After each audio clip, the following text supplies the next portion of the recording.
IPL 2024 సీజన్లో Chennai Super Kings మరో విజయాన్ని అందుకుంది. హ్యాట్రిక్ పరాజయాల తర్వాత వరుసగా 2 మ్యాచ్ల్లో గెలిచి జోరు కనబరిచిన Mumbai Indians Chennai Super Kings చేతిలో 20 పరుగుల తేడాతో చిత్తయింది. రోహిత్ శర్మ సెంచరీతో చెలరేగిన విజయాన్ని అందుకోలేకపోయింది. ఇక వరుస విజయాలతో Chennai Super Kings play offs కు చేరువైంది. ఈ మ్యాచ్లో ముఖ్యంగా పతిరేనా అసాధారణ ప్రదర్శన కనబరిచాడు. ఇక ధోని అయితే ఫీల్డింగ్ ను సెట్ చేయడంలోనూ వికెట్ కు తగ్గట్లుగా బౌలర్లను నడిపించడంలోనూ ముఖ్య పాత్ర పోషించాడు. అయితే ముంబై ఇండియన్స్ పరాజయానికి హార్దిక్ పాండ్యానే ఒక ముఖ్య కారణమని చెప్పొచ్చు.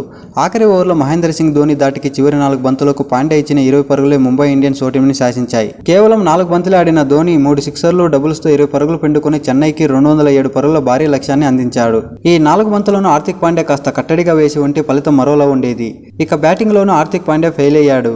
ముంబై ఓడిపోవడానికి మరో రీజన్ చూసుకుంటే చేజింగ్లో అదిరిపోయే ఆరంభాన్ని అందుకున్న ముంబైని మతీష్ పతిరేనా దెబ్బతీశాడు. ఒకే ఓవర్లో ఇషాన్ కిషాన్, సూర్యకుమార్ యాదవ్ను అవుట్ చేసిన అతను నిలకడగా ఆడుతున్న తిలక్ వర్మను కూడా శార్దుల్ ఠాకూర్ సాయంతో క్యాచ్ అవుట్ గా పేలుని చేర్చి మ్యాచ్ను మలుపు తిప్పాడు.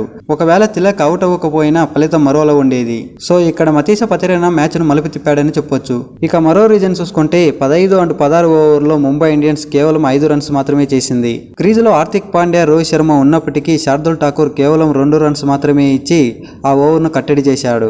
ఇక 16వ ఓవర్ వేసిన దేశ్ పాండే 3 పరుగులు ఇచ్చి 1 వికెట్ పడగొట్టాడు. ఒకవేళ ముంబై ఇండియన్స్ ఈ 2 ఓవర్లలో 20 పరుగులు చేసి ఉంటే మాక్సిమం ముంబై ఇండియన్స్ గెలిచేది. ఇక ముంబై ఇండియన్స్ ఓడిపోవడానికి ఈ 2 ఓవర్లు కూడా ముఖ్య కారణమని చెప్పొచ్చు. ఇక ఈ మ్యాచ్లో హాఫ్ సెంచరీ చేసిన రుతురాజ్ గైక్వాడ్ చరిత్ర సృష్టించాడు. ఐపీఎల్ చరిత్రలోనే అత్యంత వేగంగా 2000 పరుగుల మైలురాయిని అందుకున్న తొలి భారత బ్యాటర్గా నిలిచాడు. 57 ఇన్నింగ్స్లోనే రుతురాజ్ గైక్వాడ్ ఈ ఫీట్ను సాధించాడు.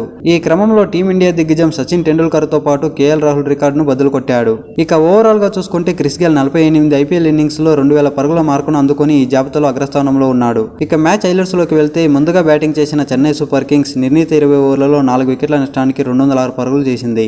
రుతురాజ్ గైక్వాడ్, శివం దుబే హాఫ్ సెంచరీలతో సత్తా చాటగా చివరి ఓవర్లో మహేంద్ర సింగ్ ధోని మెరుపులు మెరిపించాడు. అనంతరం లక్ష్య ఛేదనకు దిగిన ముంబై ఇండియన్స్ నిర్ణీత 20 ఓవర్లలో 6 వికెట్ల నష్టానికి 186 పరుగులు చేసి ఓటమి పాలైంది. రోహిత్ శర్మ సెంచరీ చేయగా తిలక్ వర్మ పర్వాలేదనిపించాడు.